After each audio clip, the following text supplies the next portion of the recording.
Hey everyone, it's Norm Farrar, aka the Beard Guy here, and welcome to another Lunch with Norm, the Amazon FBA and e-commerce podcast. Lunch with Norm.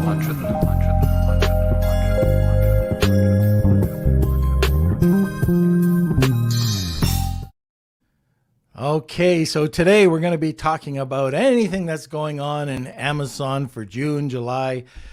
Maybe we'll even get into what the heck happened on Prime Day. Was it a good one? Was it a bad one? Kind of everything in between.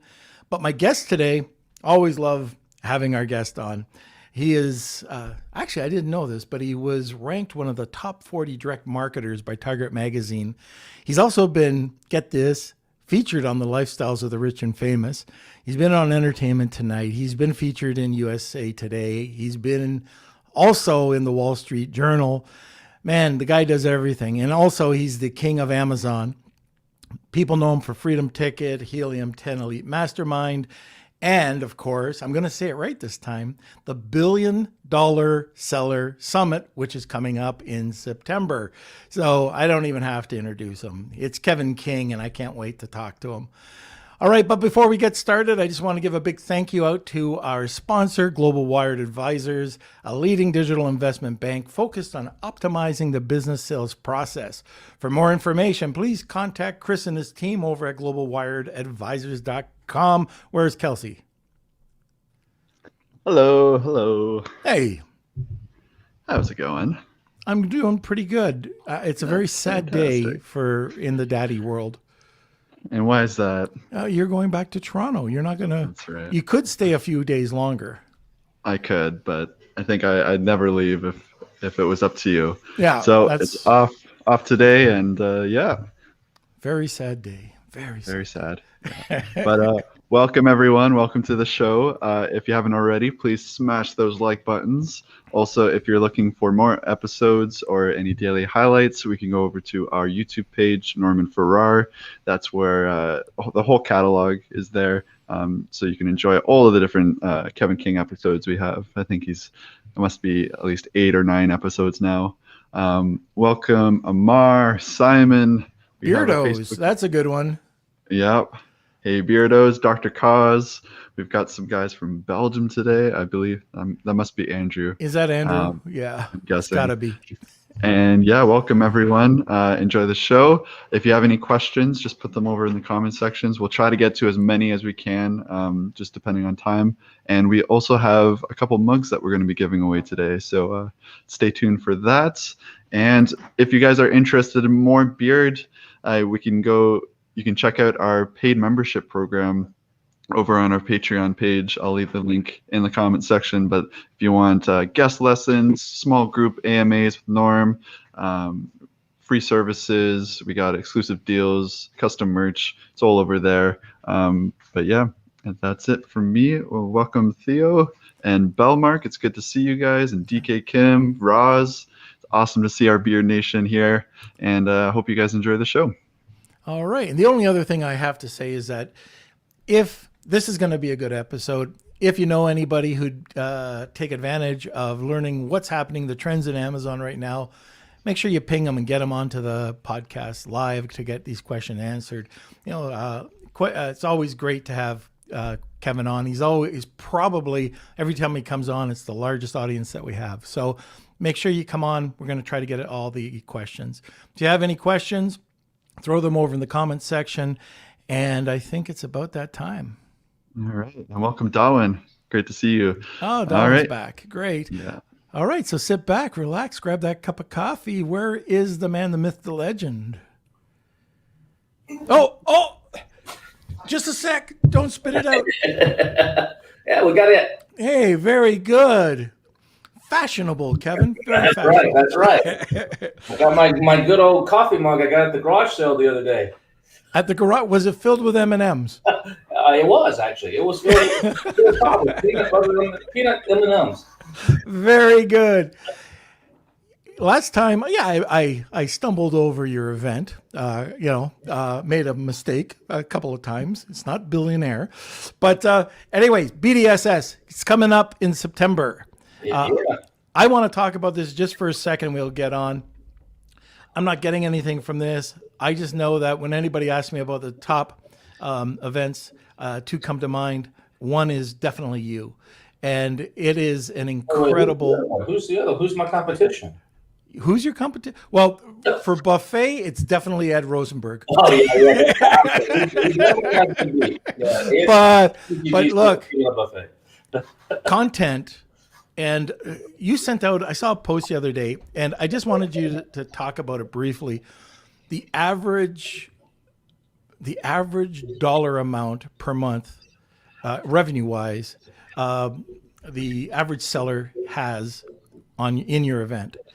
So it was some incredible amount. Yeah, I posted that. I don't have it off the top of my head, but it was a close. The last one was about 10 million, and then the last in person. The last one was a virtual one, and the last in person one was about 7, I believe. Yeah. The first one was about 3.5 or 4, somewhere in that neighborhood. But this one, so far, it's it's limited to 100 people, and with the sponsors and the speakers and stuff, there's about 140 total people there. Yeah. But right now, with what's signed up, we already have close to $3 billion in the room. Wow. And there's about 30 seats left. 30. I think it's about 40 right now. So we're about 60% sold out. A lot of people wait till August and September, but just to see how the COVID stuff is or whatever. But it's going to sell out. Right. And we're going to share that. I think Kelsey already did it. If you're looking for an event, the one event to go to in this year. Like Prosper is a great gathering point for networking, but if you want some really solid content and actionable items, get over to Kevin's. Network with these huge sellers. I mean, it's great. Last time I went there, I haven't been there for a little while, but I just remember having that huge cigar night out on the patio where we had about 16 people. About 13 of the 16 were throwing up because the next day because of the cigars they never smoked before. Yeah, it's our first time. Yeah, I think we have a photo of it somewhere, like 16 people in this huge balcony. Yeah, it was crazy. At the hotel. That was. Yeah, we had some really nice cigars. Norm and I gotten some really, $30, $40 cigars or something, and we had a stash of them. And all these people that never smoked before, you don't want to give them a $40 cigar because a lot of times they might puff a time or two. And then I don't like this, and just basically wasted a cigar. And so I was like, we're digging around, like which one were the older ones in here? They're flaking a little bit. Where can we find the white owls? Here, try this one. Oh, yeah. Like it first, but no, that was fun. Yeah, we'll have to do that again on this one on maybe the night of the fun day. But this one's even more jam packed. I mean, it's. Each one gets better, but I know you weren't at the second one. This is the fourth one. You weren't at the second one. The third one was virtual. The fun day in the middle is just a crazy day. The way we do it, it's the networking and the content is it's a no fluff zone. You go to some events and it's a bunch of jibber jabber, a bunch of corporate speak, a bunch of stuff that just puts you to sleep. But everybody at this event, all the speakers, I hand select them and like you got to bring it. I'm like cracking the whip, behind him like, no, that's not good enough, man. Yeah, and no pitching either, right? Yeah, no pitching. Well, the sponsors can pitch because we're sponsoring, but the speakers cannot pitch anything, and they got to bring it. And this time it's 35 minutes for each speaker. There's 29 talks, and that's 35 minutes for each speaker. So they got to get straight to the point. No spending the first 15 minutes telling your life story. It's like get straight to the point. And there's a $5,000 cash prize for the top speaker, so it gets really competitive. $2,500 cash for the ninja tips. At the last virtual contest, we had about 140 ninja tips submitted, which was awesome. I still go back and look through those and like, oh shoot, I need to do this, I need to do that. Andre says it should be in Cartagena. Cartagena would be great. I've been to Cartagena about 17, 18 times. My wife actually went to law school in Cartagena. So I'm very familiar with Cartagena. That's actually where Andres, where I actually got married. Got married in Cartagena. So very familiar with it. That would be cool. But you actually rebuilt the city to have that wedding of yours. Yeah, we had the equivalent of the Colombian TMZ. I don't know what it's called. Actually wanting to pay to come and film it and stuff. So it was crazy from what I hear. Yeah. All right. So look, there's probably the big question on everybody's mind right now was Prime Day. Expectations of Prime Day, where they met. What have you been hearing? I've heard a few different things.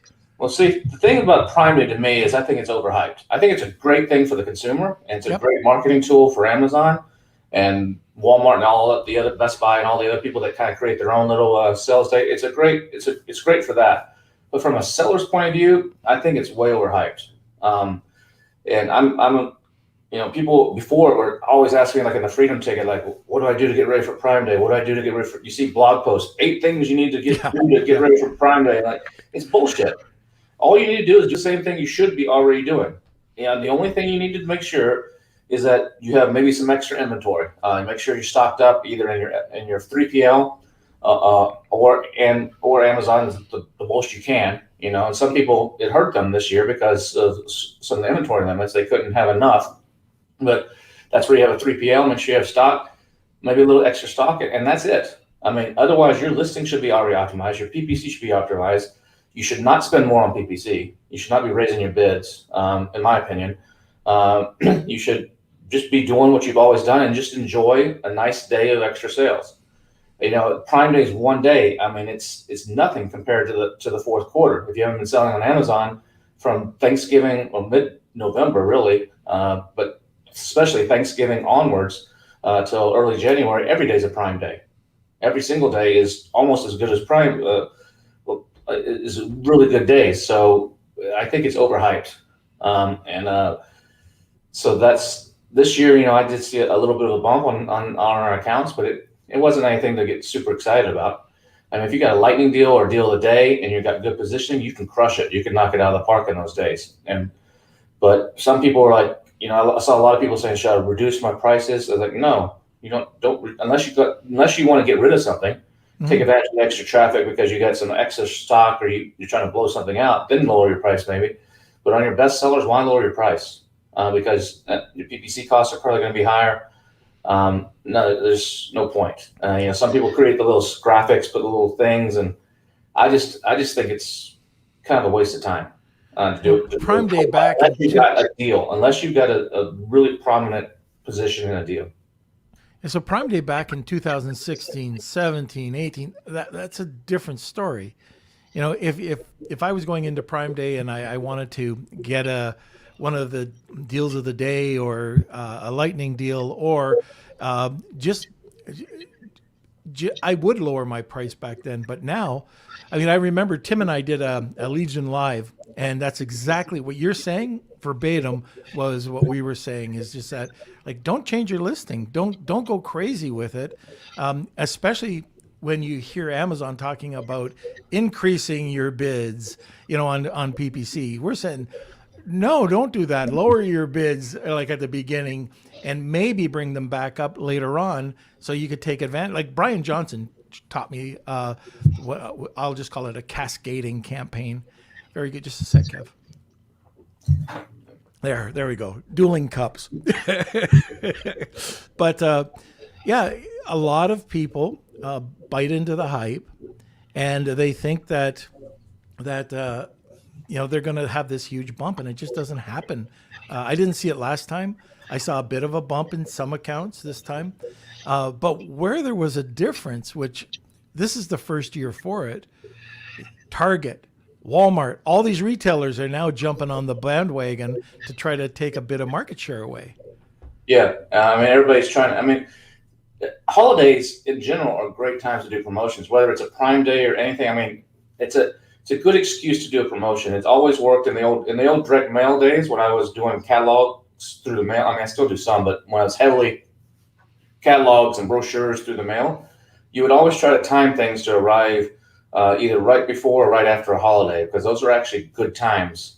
And when I was doing email marketing like 10, 15 years ago to my own site, not to Amazon, I would always come up with something around a holiday.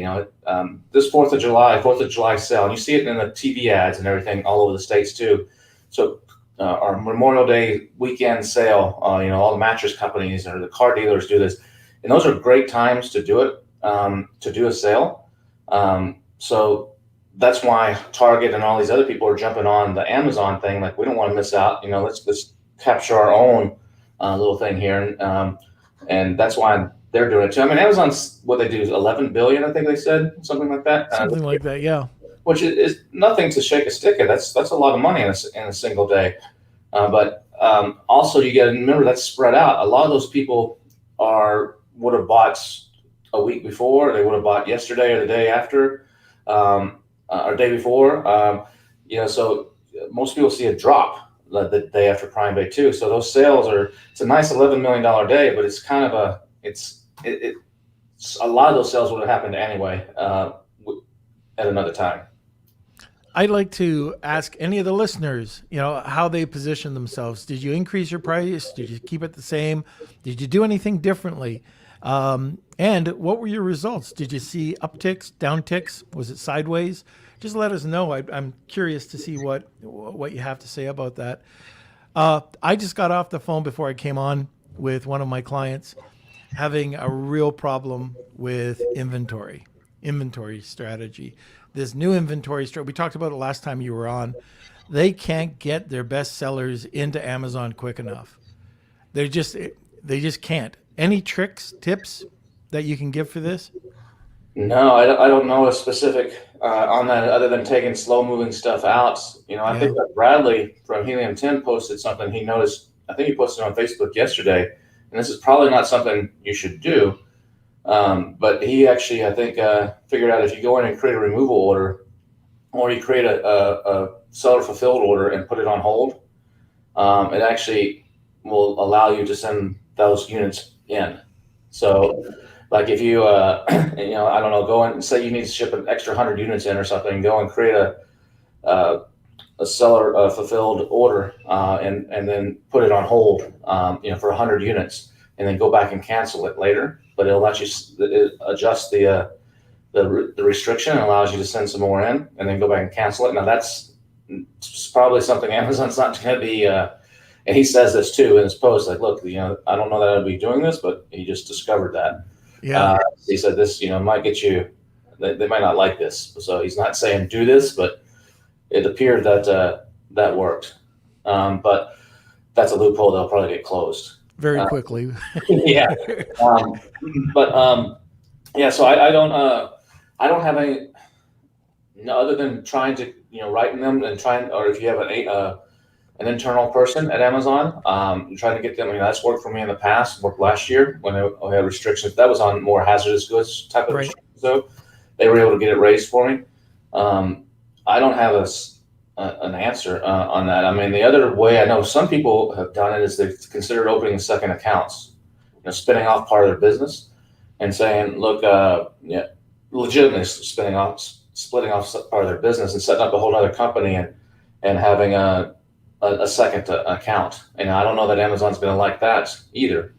But I know it's costing. I mean, the sellers are getting hit on all levels right now. You get way increased shipping from China if you're shipping out or anywhere in Asia. If you're shipping out of Asia, double or triple the cost on your freight, and then you're not able to send in good quantities into Amazon anymore. You might not be able to send a pallet economically. That might have cost you a few $100 to send in. Now you guys send in these small little shipments.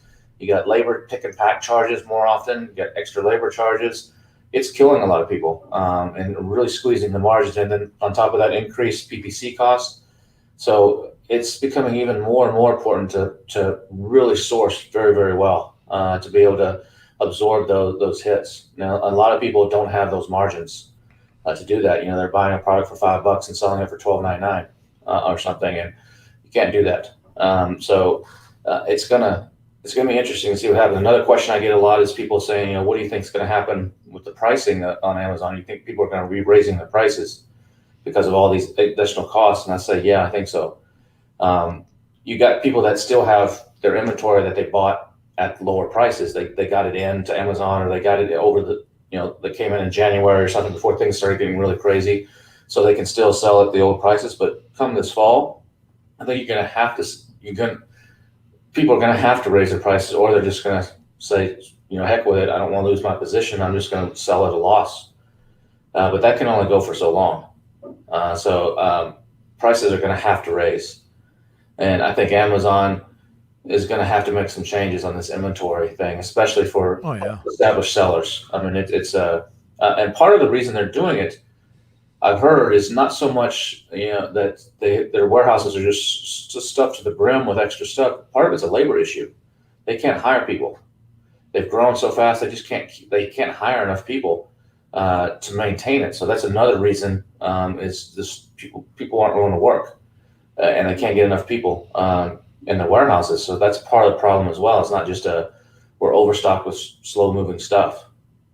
So I don't know what the solution. Maybe a lot of the supplements, at least in Texas and some states, where the government's been paying a lot of workers in the U.S. To sit on their ass, and they're making more sitting on their ass. They can go get here in Texas. I have a buddy last year. He was making, I don't know, 30,000 a year or something in his job, 35,000 a year working his job. And he was making more than that on unemployment because the state of Texas was giving him, was it $300 a week, I think. And then the U.S. government was giving him another $600 a week or whatever the number was. It added up to like $4,000 a month. I don't remember the exact deal. And it was a coronavirus supplement or whatever for unemployment. And he didn't really have to go in. He had to apply for 3 jobs a week or something. And I know people that were going out and applying for one job. They would be offered the job and given the job and they just never show up. And screw it, I'm just going to stay home. So a lot of that's starting to expire for some people. So maybe the workforce, they'll be more motivated to go back to work. And that'll help Amazon and help some of this problem. And they'll be able to open this back up. I'm not sure, but we're coming into the fourth quarter where things are just going to get worse pretty soon. So it's a problem. And then, you go to, the answer is go to FBM, but that hurts you on your conversions. And for most people, FBM costs a lot more on the fulfillment side. And even once you factor in the cost to ship it into Amazon, from your 3PL into Amazon and Amazon to do it, for you just to ship it directly and bypass the middle going into Amazon, still oftentimes, unless it's a small, lightweight thing, that can go first class mail, you're selling jewelry or something really lightweight. It usually costs a lot more. And so that's squeezing the margins too. So it's tough right now. Yeah. I was looking in a couple of groups. I'm not sure if it was the Helium 10 group. It was one of the groups, and somebody posted, last year my container was between $3,500 and $4,500, 40-foot container. This, I just got a quote of $24,000. Is this real? And it was, I haven't got quotes quite that high, but they've been up there. I'm saying 12 to 15,000. Yep, that's right and around. I don't think 24. That's pretty high. And I'm seeing delays. And we have something right now. Supposed to be in on the 20th for a new product launch for our one of our dog products, and it's still not here. And so there's not only that, there's big delays all over the place too. And if you're shipping inland, a lot of these shippers don't want to take your shipment because it's tying up containers. So if you're shipping as the final destination, say Oklahoma City or something, that's where your 3PL is. That container's got to get offloaded in Long Beach and go all the way to Oklahoma City, get unloaded, and then come back. And a lot of the shippers aren't wanting to do that. They want you to final destination is Long Beach, unload it there, and put it on some other truck, and get it over to Oklahoma City or wherever you're sending it. So that's a problem too. I know they're making more containers in China right now, and there's several more ships in the shipyards container ships being built. But I saw something the other day. It's 2023, 2024 before a lot of this capacity comes online. Wow. So, the other thing is start trying to look to source more locally. If you can switch to Central America or the U.S. even in some cases. The U.S. is hard on small quantities though. Most people in the U.S. You call them, say, I want to make 500 or something or 1,000 something. They usually they won't even return your phone call. But you can get that. Some items like in Latin America, maybe Mexico stuff. If your product is suited to that, and you're selling in the U.S. market, or if you're in Europe, looking at some of the other more eastern countries to see, like Turkey and some of those places, to see if you can get something that's not going to cost so much to ship over. Right, and size, weight, on like the dimensions. You just got to do a little bit more digging. What was the? I forget what I was going to say. It was about logistics. Anyways, you were talking about sourcing a little bit earlier, or selling on Amazon, prices going up. One of the main areas that you can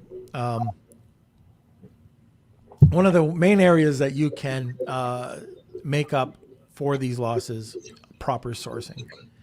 If you have a sourcing agent that can go up to bat, negotiate, if you're using the proper But currency. even with that, Norm, the cost of materials is going up. Depends on what's in your product. You got Wood. the cost of steel, the cost of wood, the cost of some fabrics, just material costs are going up too. But you're right. The money, I've always said, the money's made in the sourcing, not in the selling.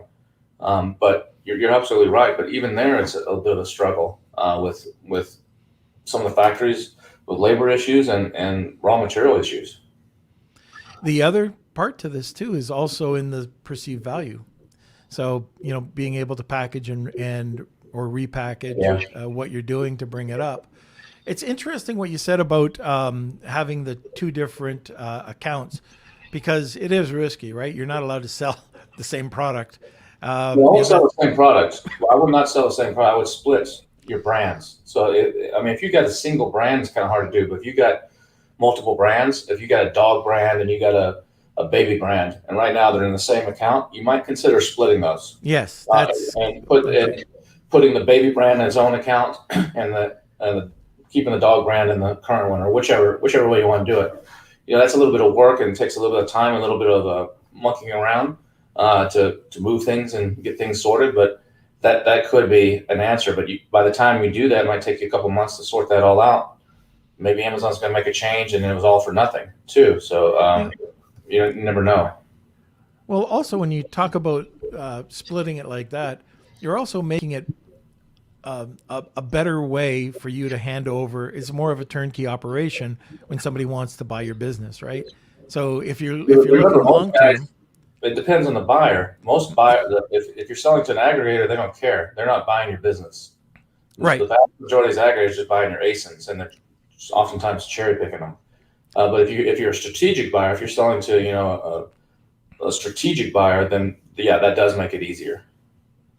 Right. So not an aggregator. Right. So if they're buying the brand, and you already separated, and let's say it's XYZ pet products and XYZ soap products, it does make it easier if you got it already set up. But anyways, there's a lot to bring into or think about right now going into your Amazon business. All right, let's go to the next topic. Anything new, trending, exciting, anything going on in Amazon or other platforms? Well, there's some new features on it. It's in beta right now, but the new feature on Amazon where you can actually collect email addresses and phone numbers. I like it. And then message them out. What's it called? In customer brand engagement. Customer engagement or something. Yeah. Yeah. That actually could be a pretty powerful thing. Once some of the bugs get worked out of that, and I could see that for product launches and for promotions and stuff. That could be really good. Yeah. What I wasn't clear on, I couldn't find it anywhere. So what you do with this basically is it's under your brand category. You click on it, it says brand engagement, and you can put an ASIN in. You can create a title. You could select a week that you want it to go out, and you can have an offer. Like you could say, new product launch, whatever it is.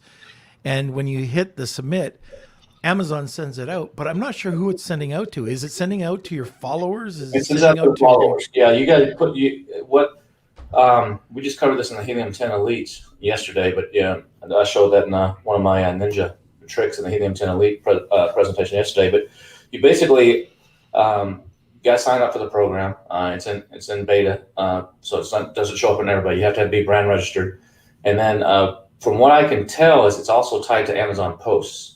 So I'm not 100% sure if you actually have to do some Amazon posts for it, but that's where a lot of the followers are coming from. And so what it'll do is once you put a couple posts out, a little follow button will show up on your storefront. There's a little follow button that will actually show up on the navigation of your storefront, and and you can direct people there. Be sure to hit follow, or be sure to go and follow us, or you can create a little graphic or whatever. And anybody that does that follows you on your storefront will actually be on that list. So it's not all your customers, but it's the one that you do that. And I showed a screenshot of a company that I'm not exactly sure how they're doing it, but they have a full page on their storefront. Basically, it says sign up for our list, sign up for this is on their Amazon storefront. Sign up for our SMS list to get notice about this and this and this, or sign up for our email. And it's I've never seen that. Yeah, it's called the Drop, I think. The Drop, and it might be tied to an Amazon Live or something. I was trying to figure out how the heck they did it, or they might be a vendor account. They have a full page, and they're promoting it on their actual listings. And go follow us. Click here, and it takes them right to that page just to enter their email address and their phone number. So if that keeps that beta keeps getting pushed out, and they keep refining that could be very, very powerful. And I just saw too, I think Liron just posted something yesterday where now you can actually contact your 1, 2, and 3-star reviews. Sharon just posted. What did she say here, Kels? She said Amazon also added the ability to contact reviewers who left a bad review under the customer reviews tabs in the brand dashboard, and allow brand owners to contact the reviewer. Yeah, I think it's a template. I think you can't just write whatever you want in there. It's like I haven't tried it, but my understanding is they've got some basic templates and where you can contact them. But that's good too. That's a good thing. And I know Amazon, they're paying it. They're trying. I mean, it's a big company, and sometimes you think they're all against us. But I spoke to my guy yesterday that helped us with the Germ Shark, with the PPE stuff that we did, and he thought we had made all this money. And a few weeks ago, I told him, no, we actually lost over $1 million on that. He's like, no way. I was like, no, we got suspended 13 times. For even and go through the same thing. Said, yeah, it was ridiculous. And he said it was really frustrating. Like, you went through all the way up to Amazon legal, and we did a whole case study of this in the last $1 billion seller summit.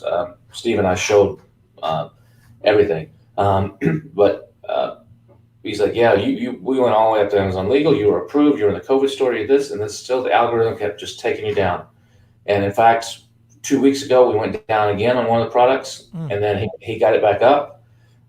And 2 days ago, it went down again. Same reason: restricted product, not allowed to sell this on Amazon. We've gone through the rigmarole, showed the FDA, showed everything all the way up to Amazon legal, and I just said the hell with it. And we had 60 units, I think, left. I said, dispose of them. Screw it.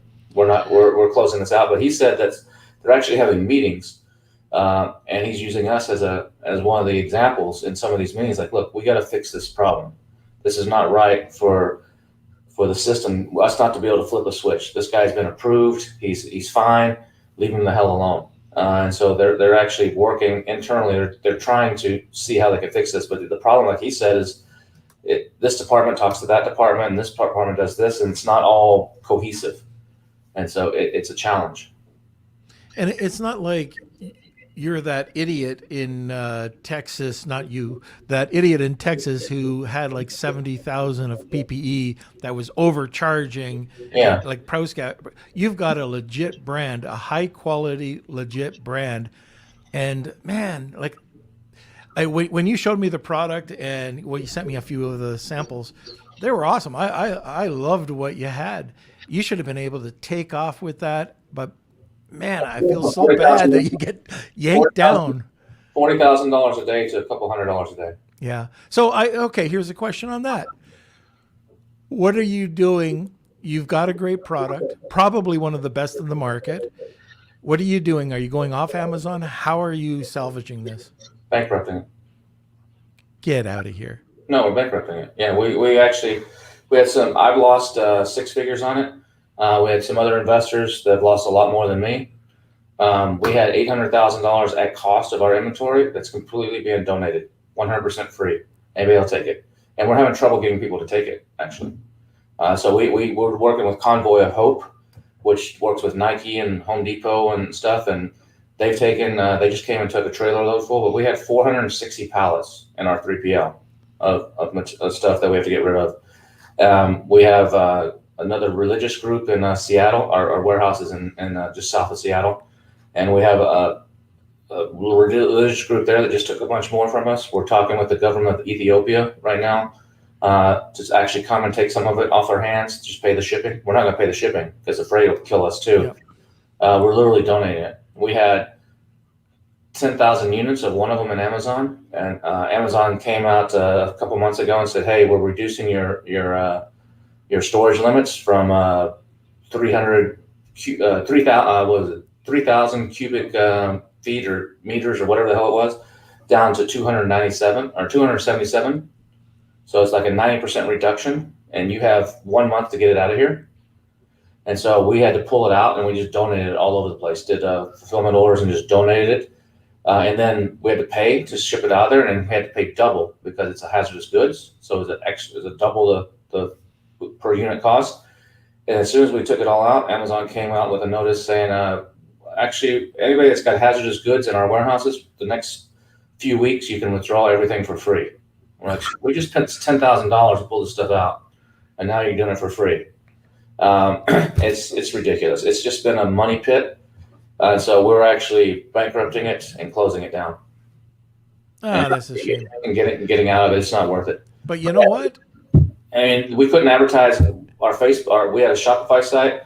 We had huge, big advertising company running. Facebook shut us down after we ran $42 worth of advertising, saying you're not allowed to sell this on Facebook. Oh. Google shut us down, saying you're not allowed to sell this on Google. No PPE. And you see people doing it, getting away with it, but they're usually short-lived. And so we couldn't drive traffic through any of the traditional means. It wasn't worth it. Talk to me after this podcast. I might have a charity that's perfect for you.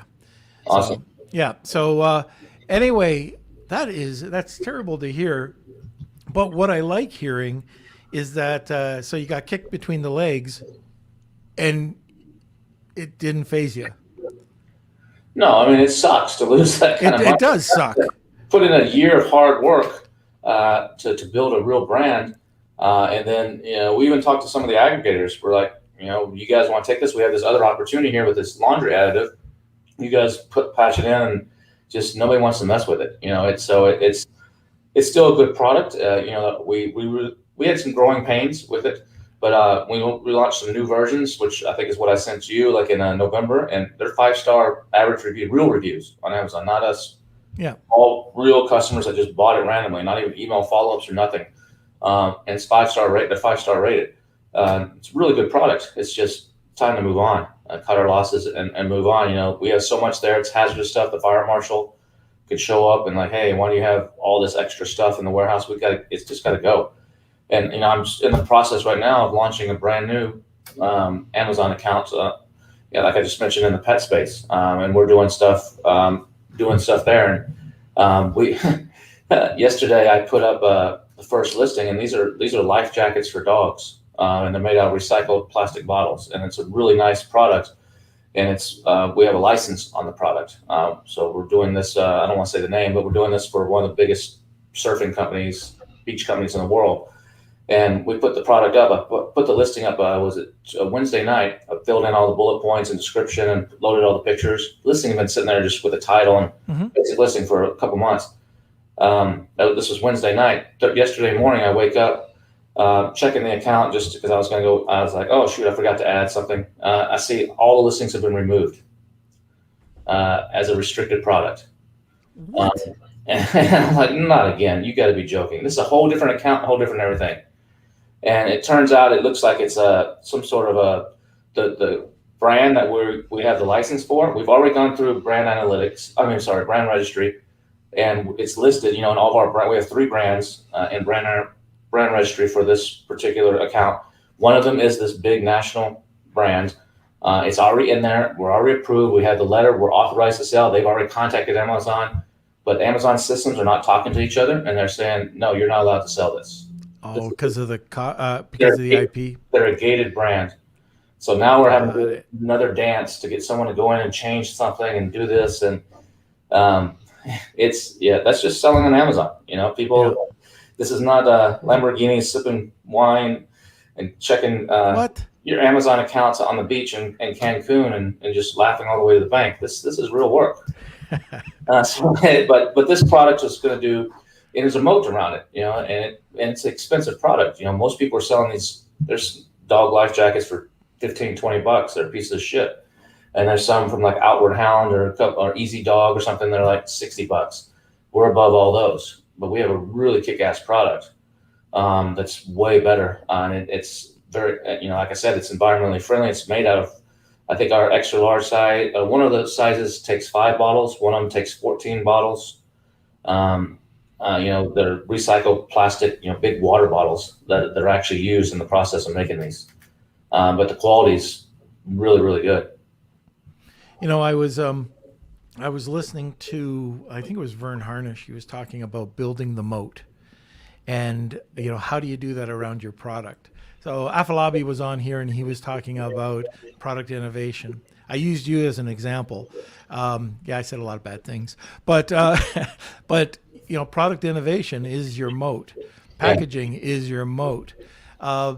You've got to build that, and if you don't, I don't think everybody can afford to do it. But if you're serious and you want to really expand a brand, it's definitely building a moat around the brand. Do you agree? Yeah, it's a moat. Yeah, I agree. For long-term success, you've got to have that. Right. And it's becoming even more and more important on Amazon. The days of just putting your logo on a product you found on Alibaba, you might be able to make money for a short period of time, but the window is going to close pretty quick unless you can differentiate. And that's packaging. That's true differentiation like ours. Someone else could come, like these life jackets. Nobody else has a license for this brand. And you just saw, I even have the license. I have the paperwork. I've approved, and I can't even get the damn thing listed without jumping through hoops. So nobody else is going to be able to come in behind us and try to knock it off or do anything. So that's a moat. The fact that it's made out of recycled plastic, and nobody else has done that. So and that's very important to a lot of people. And it fits in with the beach theme, fits in with the water theme. So that's another moat. The quality is second to none. So that's another moat. We innovated it. We actually put a pouch on the side. It comes with these there's like a Velcro strip across it and it comes with 10 patches, and it has each patch has the logos. One's like a flag, one's like a dog, one's like so different ones. And you can customize the life jacket by putting 3 of these on this little Velcro strip, and so you can truly customize it. Then if you got your own logo, you can send it in to us, and we'll actually create a little patch for you. It could be your dog's name, it could be whatever. And it comes with just a bunch of things that nobody else is doing. And we'll see what happens. We think it's going to do pretty well.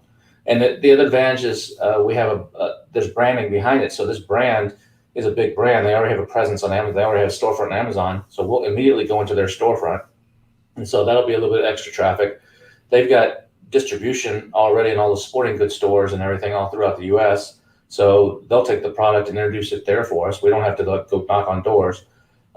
They've also got athletes that some of them have 2 million followings on Instagram or whatever that will take the product and use it with their dog and talk about it and show it. So it's a win-win for everybody. It's costing us extra because we got to pay about an 8% licensing fee. So we have to bake that into our cost. But at the end of the day, that's like an 8% tacos or something, and there's already brand recognition on Amazon. People are already searching for this type of thing. So it's going to be a good case study. Ask me in a year, and I may tell you, we just bankrupted this one too. But I don't think so. I hope not. I don't think so. I think this is going to do very, very well. Okay, so before I get to the next question, we have got a giveaway today. The giveaway, actually, I'm going to give 2 things away. Sorry, Kels. We're going to be giving away a Lunch with Norm mug with M&Ms sent out to whoever wants one. All you have to do is, I'm not sure what the hashtag's going to be. Hashtag I want a mug. There we go. Something similar. You're just making everything more difficult. Yep. Because I am going to make Afalabi's life miserable. So he's going to give away a consultation on product innovation. Okay, he doesn't even know about this, but hashtag Wheel of Kelsey. Wait. Okay, you tell me. So hashtag Wheel of Kelsey for the mugs, Yeah. because I've already posted Okay, it. all right. And then let's do hashtag innovate for Okay, sorry Afolabi. guys, I messed it up. I didn't even see these comments if Kelsey was doing it. Usually he's not doing his job, and I could just, say whatever. Okay, So that's what we're hashtag- going to do. Okay, we're going to sounds do good. the mug, which is Wheel of Kelsey, and we're going to give away a session with Afolabi because we've just touched on the moat and product innovation. We're going to hit up Afolabi for that. Okay, so that is hashtag innovate for the Afolabi consultation, and then hashtag Wheel of Kelsey for the Lunch with Norm mugs. Just to be clear, we have to have North American addresses for the winners for the mugs. For the mugs, not for Afolabi. Yep. Afolabi, anyone can enter. Right. Okay, so... Do you want to do any questions, Norm? I've got a hard cutoff today. Oh, you do? Yeah, so I don't know if you want to answer any questions. What's your cutoff, Kev? 12, my time, so 1 year time. Let's get to the questions. Okay, let me see. Just give me a second. I have to be somewhere All right. at 12:30. Okay. Okay, Jeffrey Anderson asks, what are your thoughts on the big tech bills in Congress right now? Yeah, I haven't actually read all the details of those, but I know Paul Raffleson talked about them on a Clubhouse last week. Mm-hmm. I think they could be problematic. They're very they could cause some problems, and I think you get some people, some legislative people that don't know what the hell they're doing. I think there's something needs to be done. So I agree that some sort of action, or at least the threat of action, is going to help. Could help. But the way that they are right now, and I have not read them all. There's like 5 of them, but I'm going off of what Paul, who has read them, who specializes in this, says. They could be trouble for us, for sellers. Yeah, it's going to be interesting. I know the first discussion on them was like Wednesday, I think, of this week. And I have not seen what came of that. I know Amazon put out a press release yesterday or the day before, I think on Wednesday, basically saying, hey, this is you guys you got your head up your butt, look, this is not good. And I agree with what Amazon's saying on that, but something does need to be done. But yeah, I think the way they're written now, it's that actually could be a problem for. What's one or two of the major issues that could affect us? Basically, that's Amazon's. The way some of it's written now, my understanding, I could be wrong on this, but it basically would eliminate third-party sellers. Amazon would have to everybody would be first party, and it go back to buying. Amazon would be the seller, not us. And so Amazon would be controlling it. It could be Amazon could set up almost like a consignment basis where we're shipping inventory in on consignment. I don't know how they would do it. It's not all worked out, and then Amazon would actually set the pricing, not us. We would set what we want to get paid. Then Amazon would actually set the market pricing, which is kind of what they do in the Advantage program. That's one thing it could affect. Or they're saying Amazon would have to quit their first party and quit selling against sellers and just be a marketplace, which would change things too. There's a lot in there that I'm not the most qualified to speak on it. I just know that Paul was super passionate about it. That hey, this is a serious thing. You guys need to pay attention. Go read these. I'm not sure. He's like, I'm not trying to sound the alarm here or bring everybody down, but if this stuff passes as is, it's going to be a major problem. And they're trying to rein it in, trying to take some of Amazon's power away, trying to say Amazon's gotten too big. They have too much control in setting prices and competing against their sellers on their own marketplace and taking people out. And that's what the press release that came out from Amazon on Wednesday said. Basically, like, look, I forget, we have 500,000, I forgot what the number they said. We have a lot of people that they're living, 500,000 people in the U.S., I think is what it said, something like that make their living selling on Amazon. It's in our best interest to make sure they're okay as sellers and so on and so forth. We support them, which is true and not true. So it's going to get interesting, I think. And I think Amazon may proactively make some changes, which you've already seen the last couple of years with brand analytics and providing some of the data and some of the things. But I think you're going to see more as a proactive thing, which could benefit us. But if these bills go through, it could be some big changes in store for how we actually sell to Amazon. And I see Victor just put a response in: possible split into separate companies, 1P and 3P. Yeah. Yeah. Okay, next question. Next from Andreas. What would you say will be the best categories to source products in 2021, considering these times where raw material prices are exploding almost for everything?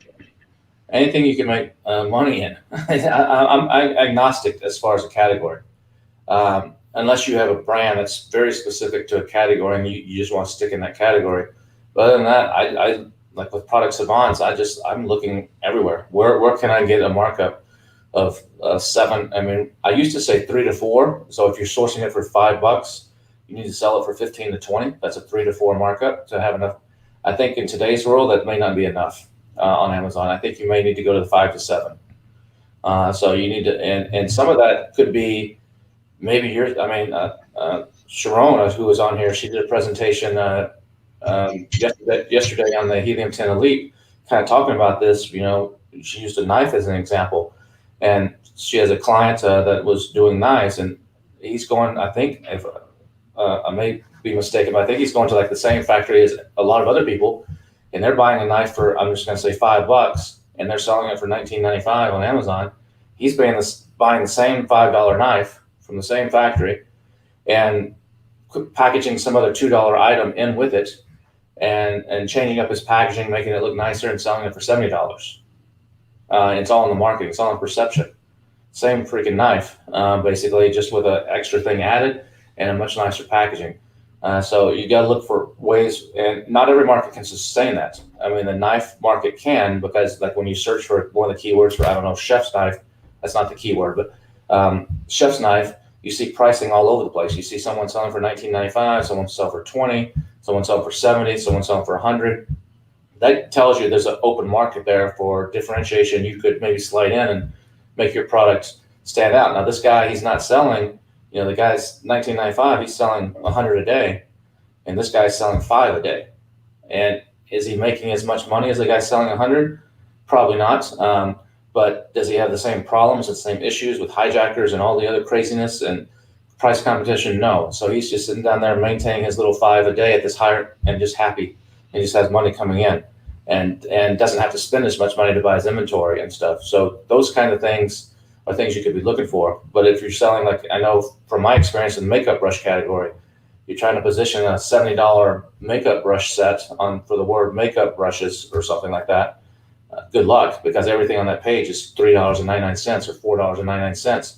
And so if you're going to be the one guy that's way out in left field, that's going to be difficult to stay on that keyword. You're going to have to find other keywords where you might have a chance to stick. So it doesn't work across the board on every category and every keyword, but there's plenty of opportunities like that. I mean, Product Savants, we have a product we just gave to one of our guys that super competitive, and most people would look at it and go, no way.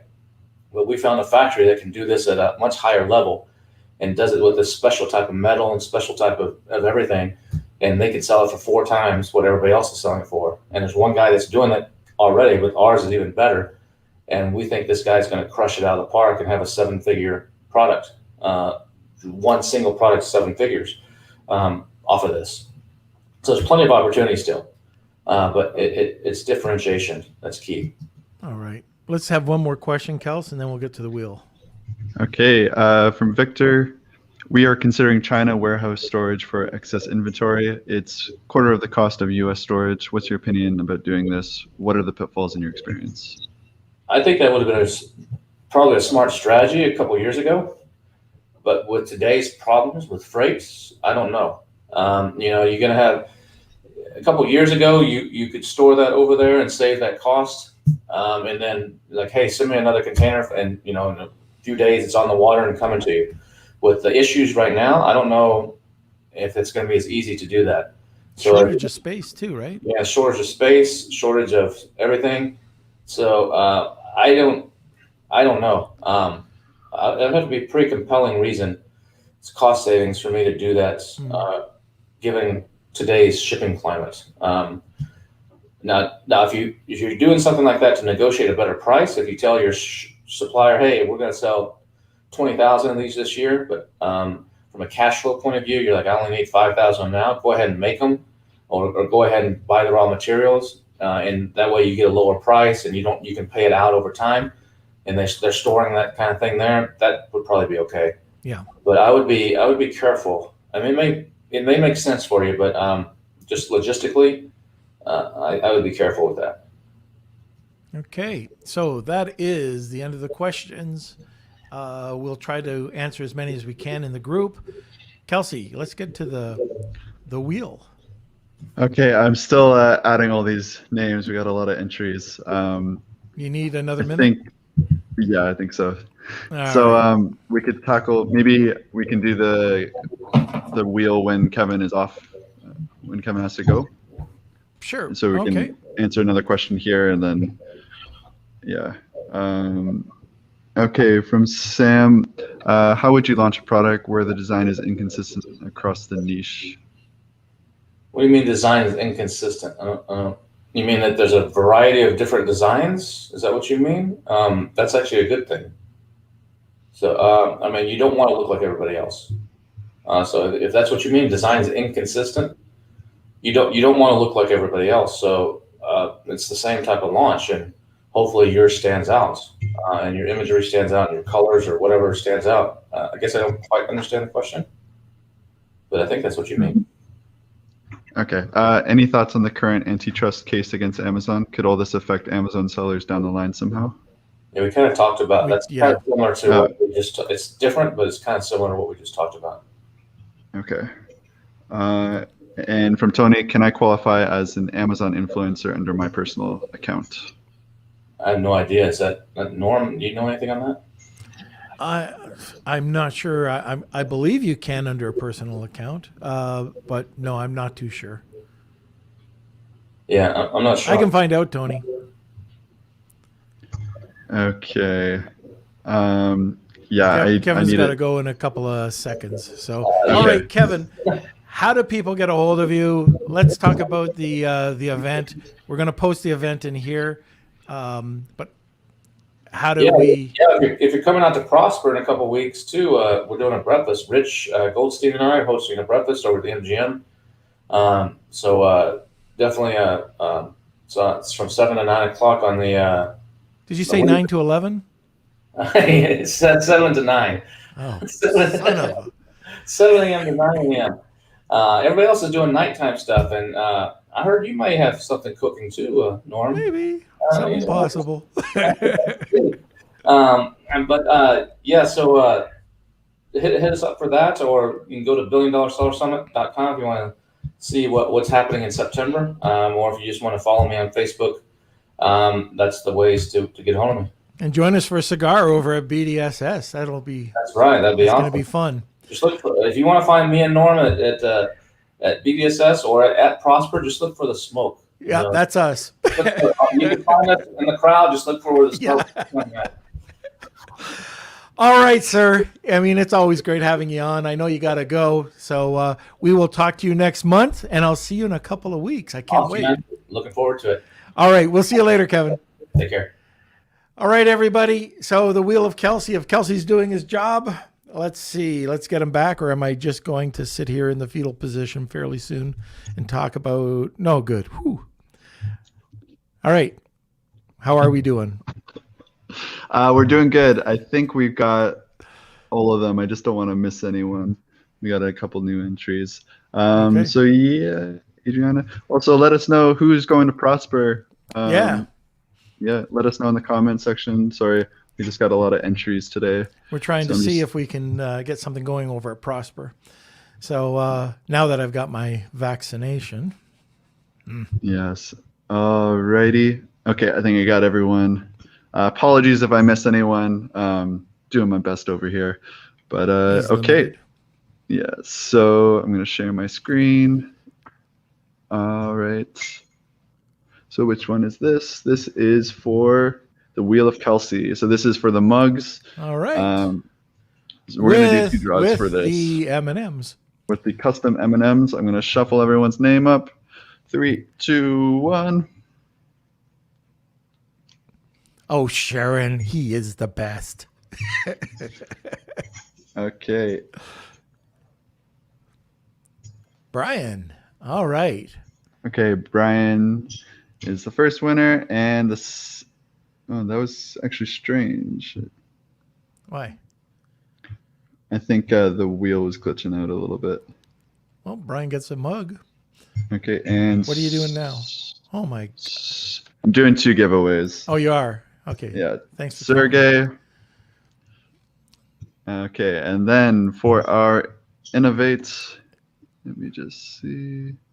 Got to share my other. This is the one that Afalabi has no ideas coming his way. That's right, and I'll just make sure no one's entered it. Okay, here we go. 3, 2, 1.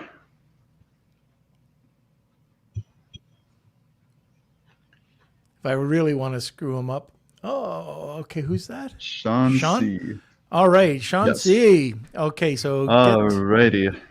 get your information over to Kelsey. I'm not sure if you're YouTube or where, but especially if you are at YouTube, make sure that you send it over to Kelsey so he can contact you at k@lunchwithnorm.com. Yeah, so if you are a YouTube winner, if you're Ankit or Sergey, please message me k@lunchwithnorm.com, or you can find me on Facebook. But there's no way for me to contact you, so I'll need to get that email to connect with you guys. So that's super important. But yeah.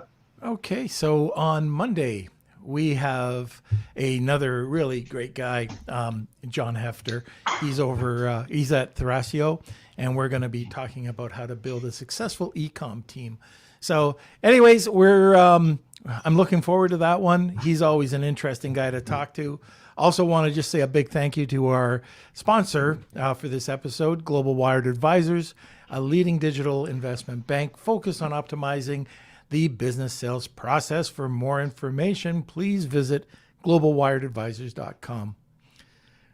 All right, okay. Kels, Andrew C. is coming to Prosper. Anyone else? Perfect. Also, Sharon, you should come. Yeah, that would be great. All right. So if you haven't yet, you can always join our Facebook group, Lunch with Norm, Amazon FBA, and eCommerce Collective. That is our main group. That is where all the action happens. And if you want more, if you want guest lessons, if you want small group sessions with Norm, we've got a bunch of other hot seats, exclusive deals, freebies. You can join our paid membership program. That is our Patreon account. You can go over to our Lunch with Norm website, lunchwithnorm.com, and just click on memberships, and it'll be right there. And let me see, if you missed today's episode, you can find it on YouTube. That's where all of the episodes go, as well as some daily highlights. Just search Lunch with Norm or Norman Farrar, and you'll be able to find it. And I believe that's it. Smash those like buttons if you haven't already. And we're almost at 1,000 subscribers on YouTube, so it'd be amazing. We just need a couple more. There and just hit that red button. That would be awesome. But yeah, that's it. Yeah, enjoy your weekend, everyone. It's great talking to you guys. And yeah. And so Kelsey will be remote again. Oh my gosh. Maybe we could talk about I'll be back in the dungeon. There you go. Yeah. All right. So tune in every Monday, Wednesday, and Friday Eastern Standard Time. And also, thanks everybody for being part of our community. We really enjoy having this interaction with you. And if you have any ideas for future guests or topics, just let us know. Like Kelsey said, have an awesome weekend. All right. Thank you, everyone. Lunch with Norm.